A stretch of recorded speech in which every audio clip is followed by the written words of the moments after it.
Hello students, I am Pradeep Mathuria, lecturer mechanical engineering GPC Dungarpur. आज हम subject लेंगे ME 307 industrial engineering depreciation methods. पिछले lecture में हमने डेप्रिसिएशन पे बात की थी, एमोर्टाइजेशन पे बात की थी, ऑब्सोलेसेंस, डिप्लीशन। इस यूनिट के नेक्स्ट जो दो पार्ट हैं उनको दो पार्ट मिलेंगे। एक्चुअली जो बाकी के दो सेक्शन हैं वो काफ़ी बड़े हैं, तो उसमें हम डेप्रिसिएशन जो मेथड्स हैं कैलकुलेशन उसका पार्ट 1 लेंगे, जिसमें 3 मेजर मेथड आज लेंगे। Depreciation is a systematic rational process of distributing the cost of tangible over the life of span. जो हमने पढ़ा था कि पूरे उस कॉस्ट को यूज़फुल लाइफ में डिस्ट्रीब्यूट कर देता है डेप्रिसिएशन। अगर आपको ये स्लाइड ये वाला पार्ट समझना है तो पीछे डेप्रिसिएशन में आपको समझना पड़ेगा।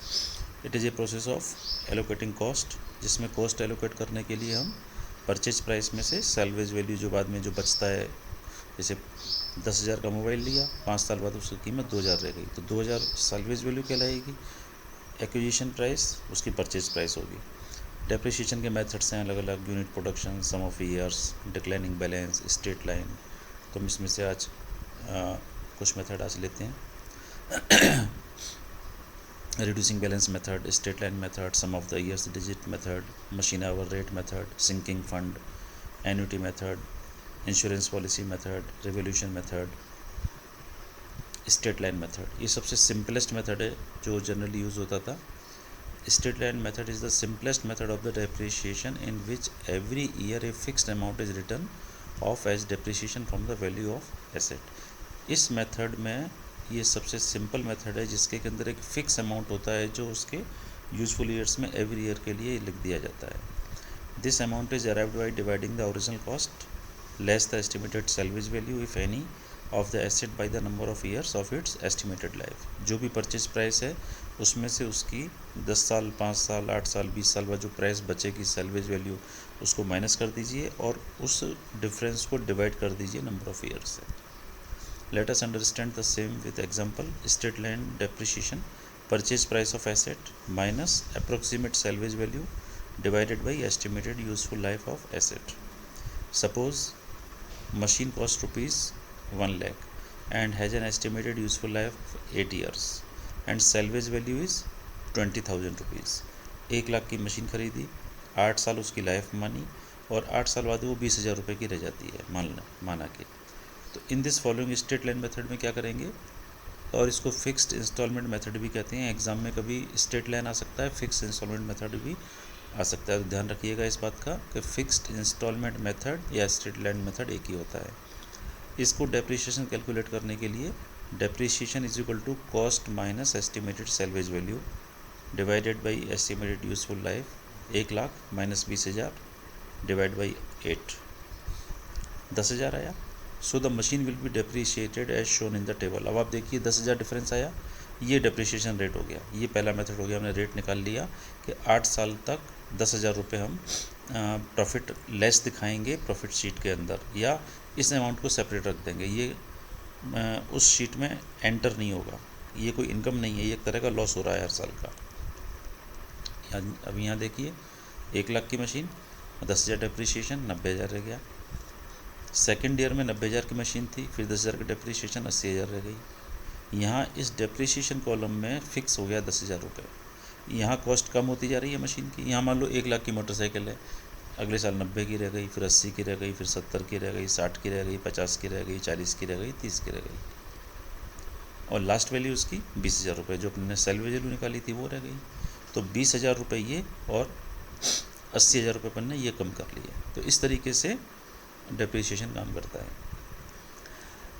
इस मेथड में फ्रॉम द अबव एग्जांपल आप देख सकते हैं कि net value after the estimated life of the asset 8 years come to 20,000 which is equal to the estimated salvage value of the asset. Last के जो बचे 20,000 रुपये जो लास्ट में आए वो उसकी सैल्वेज वैल्यू थी, हमने कैलकुलेट की थी। So the basic objective here to depreciate the asset to such an amount which can be realised by selling of asset after the end of its estimated life.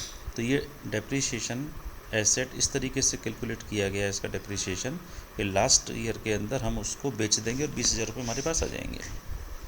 Depreciation calculated on a straight line basis can always be expressed as a fixed percentage of original cost of the asset. In the above example, percentage of this cost कितना होगा? अब एक percentage हो गया एक तरह से, जब हमने इसको फिक्स मान लिया तो फिक्स परसेंट भी हो गया, क्योंकि एक ही 10,000 रुपये सेम घटाया जा रहा है। तो इसको कैसे कर सकते हैं? Yearly depreciation divide by original cost into 100। Yearly depreciation कितना आया? 10,000 का था। ओरिजिनल कॉस्ट कितनी थी? 1 लाख थी, इंटू 100, 10%। वैसे भी 10% हो रही है, तो हम इसको 10% मतलब 10% कॉस्ट हो गई इसकी फिक्स्ड। इसके फ़ायदे क्या हैं इस मेथड के?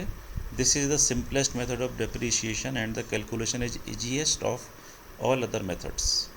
Once the amount is calculated, amount is written off as a depreciation in the books of accounts year after year and in the estimated life of the asset is over।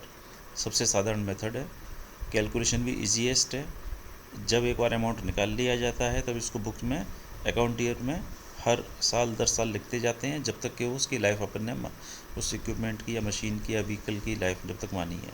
So there is no requirement to calculate the amount of depreciation every year. हर साल ज़रूरत ही नहीं है करने की उस particular item के लिए। एक बार कर लिए या एक बार प्लांट एस्टेब्लिश कर लिया तो 90% चीज़ों की तो फिक्स हो गया। This method has the capability to reduce the book value of an asset to zero if required. ये लास्ट की वैल्यू जीरो तक चली जा सकती है। आप अगर सैलवेज वैल्यू नहीं लेंगे तो उस वैल्यू को मतलब घटाते जाइए, लास्ट में जीरो आ जाएगा। इसका नुकसान क्या है? In the straight line method of depreciation the amount of depreciation every year remains constant. However, in this case of some asset like plant and machinery, the repairing expenses increase year after year as the asset wear out due to use and passage of time. इसका नुकसान ये है कि कई बार asset की value ज़्यादा down होती चली जाती है, टूट फूट हो गई, मेंटेनेंस आ गया, हमने उसको एस्टिमेट ही नहीं किया। लाइफ हो सकता है 8 साल सोची थी, हो सकता है वो 7वें साल में ही चला जाए, हो सकता है 6 साल बाद ही बेकार हो जाए, तो उस केस में हमको नुकसान होता है।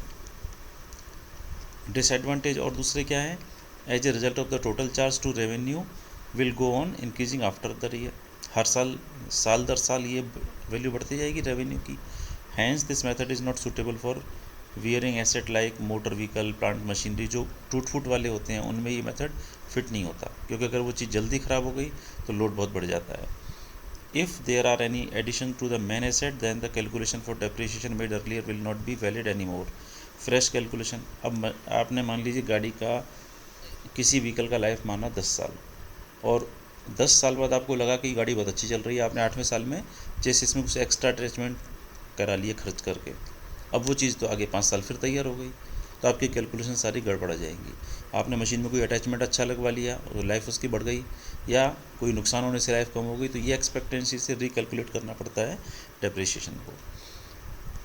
Thus, regarding straight line method of depreciation, we can conclude that in spite of being easier calculation, ये मेथड वियरिंग या टूट फूट वाले आइटमों के लिए सही नहीं है। फिर भी ये मेथड सूटेबल है asset depreciate due to efflux of time such as patents, leases and so for less costly asset such as furniture, fixture, इनके लिए सही है। दूसरे पेटेंट और लीज के लिए सही है, जहाँ पे कोई ऐसा प्रॉब्लम नहीं है। दूसरा मेथड आता है reducing balance method. Written down value or the reducing balance method of depreciation is a method in which depreciation is calculated at fixed percentage on the original cost of the first year। अब जहाँ reducing balance आ रहा है लिखा हुआ, तो वहाँ समझ में आ सकता है कि अमाउंट रिड्यूस होता जाएगा। However, in the subsequent years depreciation is calculated at the fixed percentage not on the original cost but on the written down value। जो वैल्यू लिखी गई है उस वैल्यू पे परसेंटेज काउंट होगा। पिछली शीट में आपने देखा एवरी ईयर वो 10,000 फिक्स था, अमाउंट लेस हो रहा है, उसके साथ डेप्रिसिएशन लेस नहीं हो रहा। यहाँ पर क्या हो रहा है? अमाउंट भी लेस हो रहा है, साथ में डेप्रिसिएशन भी लेस हो रहा है। बाकी वही रूल सारे वही रहेंगे। अब इसको देखते हैं। Rate of depreciation is fix percentage but in this case the amount allocated every year gradually decreases. धीरे धीरे वो अमाउंट भी घटता जाता है। A machine was purchase of ₹1 lakh, estimated useful life 8 years, salvage value 20,000। It was decided to charge depreciation 10% every year on the written down value of the machine। यहाँ पर अब क्या हो गया? 10% का रिटर्न डाउन रिडक्शन इसमें अपने add किया। Result under the return down value method after charging depreciation for 8 years will be shown in the next table. अब यहाँ देखिए क्या अंतर आया। 1,90,000 10,000 डिप्रिशिएशन, कॉस्ट रह गई 90,000। अब 90,000 का 10% वापस 9,000, 81,000 रह गई। अब ये 81,000 यहाँ आ गई, 81,000 का 10% 8,100, ऐसे करते करते लास्ट में 43,000 प्राइस आई। तो रिड्यूसिंग बैलेंस मेथड में आप समझ सकते हो वहाँ पे 20,000 आई थी, यहाँ 43,000 आई। इसको रिटर्न डाउन वैल्यू बोलते हैं। In the straight line method of depreciation, we had seen that end of the 8th year using the straight line method, only rupees 20,000, that is salvage value, was left to be written off. However, in the present scenario, पिछले वाले में तो 20,000 आई थी, इस scene में क्या हो रहा है, जब हम return down value method use कर रहे हैं डेप्रिसिएशन का, रिड्यूसिंग बैलेंस मेथड यूज़ कर रहे हैं, तो नेट बुक वैल्यू आ रही है 43,000। There is still amount of rupees, ये अब इसमें डिफरेंस आ गया, पिछले मेथड में इस मेथड में क्या अंतर आया, 23,000 इसमें लेफ्ट ओवर रह गए आगे लिखे जाने के लिए। Hence a higher percentage rate is needed to reduce the asset to its disposal value in a given time under the return down method. इसलिए इसमें 10% काम नहीं करेगा, इसमें आपको हायर परसेंटेज लेना पड़ेगा, तब जाके ये बची वैल्यू 20,000 आएगी या सैल्वेज वैल्यू के बराबर आएगी। This is because the fixed depreciation is applied to the return down value और the diminishing balance of assets instead of original cost of asset as it was done in the straight line method of depreciation। इसलिए fixed rate depreciation को return down value में या diminishing balance, इसको diminishing balance या reducing balance भी कहते हैं, चूँकि डिमिनिश का मतलब रिड्यूस होता जाना, ये एसेट ओरिजिनल कॉस्ट में इस दोनों में आप अंतर देख सकते हैं। It is for the same reason that diminishing balance method or the written down value method will never reduce the asset to zero net book value। Last में जीरो नहीं आ रहा है। In this scenario, we estimate the life of the asset as a residual life can be reasonably estimated। The rate of depreciation may be calculated by the following formula। इसमें ये formula काम में लिया, rate of depreciation under this method 1 minus n salvage value upon cost। The service potential of an asset gradually reduces with the passage of time. जो भी service वो asset देता है वो धीरे धीरे उसकी पोटेंशियलिटी रिड्यूस होती जाती है। As an asset become old, cost of repair भी बढ़ती जाती हैं, एसेट ओल्ड होता जाता है, मेंटेनेंस बढ़ती जाती है धीरे धीरे। The return down value method of depreciation can be applied for an asset requiring more repairs in the later years and whose working life can not be reasonably estimated. For example plant and machinery, building, ये समय के साथ में maintenance इनकी बढ़ती जाती है, ज़्यादा मेंटेनेंस मांगती जाती हैं। ये method is simple to understand and easy to operate. Separate calculation need not to be made in respect of every addition to the main asset. Amount of annual depreciation reduces with the reducing balance of the asset. इसमें depreciation का amount धीरे धीरे घटता जाता है। The amount of depreciation is higher in the earlier year, ये इसके फ़ायदा है। शुरू में डेप्रिसिएशन हायर होगा, बाद में मशीन एफिशिएंसी अच्छी है और कॉस्ट ऑफ रिपेयर भी उसकी लो है। In later amount of depreciation becomes lower and the amount of repair increases due to extended use and wear and tear of the asset. Wear tear बढ़ रहा है, cost बढ़ रही है उसकी, लेकिन डेप्रिसिएशन रिड्यूस होता जा रहा है। Thus the total charge of depreciation and repairs together remains more or less uniform over the year. शुरू में ज़्यादा है, बाद में लेस हो जाएंगे। एडवांटेज और क्या है, ये eliminate huge variations in the annual profit और लॉस। बहुत बड़ा कोई डिफरेंस नहीं लाता, एक जैसा रिड्यूस होता जाता है।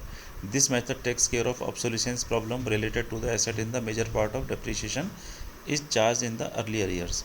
आपने देखा था ऑब्सोलिसेंस, मशीन अचानक आउट ऑफ द मार्केट हो गई, उस केस में क्या होगा, तो उस खतरे को या उस डेंजर को या उस प्रॉब्लम को इसमें इंक्लूड हो जाती है कि शुरू में हमने डेप्रिसिएशन ज़्यादा रख लिया, तो बाद में लास्ट में वैल्यू वैसी डेप्रिसिएशन की कम हो रही है, तो ऑब्सोल्यूट मशीन हो जाएगी, तो ओवरऑल फाइनेंशियल अकाउंट्स पे ज़्यादा असर नहीं आएगा। Due to this feature, replacement of the asset before the end of its estimated useful life becomes easy and feasible. इसके नुकसान क्या है आरबीएम के, under this method book value of asset can not be reduce to zero. एक तो book value zero नहीं होती, rate of depreciation has to very high in the written down value is to brought down to its estimated scrap value। शुरू का जो rate है वो बहुत ज़्यादा होता है डेप्रिसिएशन का। This method is not suitable for asset having a very short life, बहुत शॉर्ट लाइफ के लिए ये अच्छा नहीं है। The calculation of rate of the depreciation becomes very difficult and creates problem in the case. इसलिए पहले से इसको 10% रखा जाए, 12% रखा जाए, परसेंटेज कैलकुलेट करना बहुत डिफिकल्ट होता है इस मेथड के हिसाब से। इस मेथड में चूँकि वैल्यू जीरो नहीं हो रही है। The written down value this reducing method of depreciation is suitable for costly and wearing assets such as plant machinery and heavy motor vehicles like lorry. इनके लिए ये उचित रहता है। Where the question of repairs is very important and which have a residual value, जिसमें last में आपने देखा 43,000 बच गया। तो ये इसके बारे में, ये इन दोनों मेथड को आप समझ सकते हैं कि फिक्स वाले में क्या है और रिड्यूसिंग वाले में क्या है। रिड्यूसिंग वाला कैसे फ़ायदा दे रहा है और फिक्स वाले में कैसे नुकसान है। So now you can compare both methods.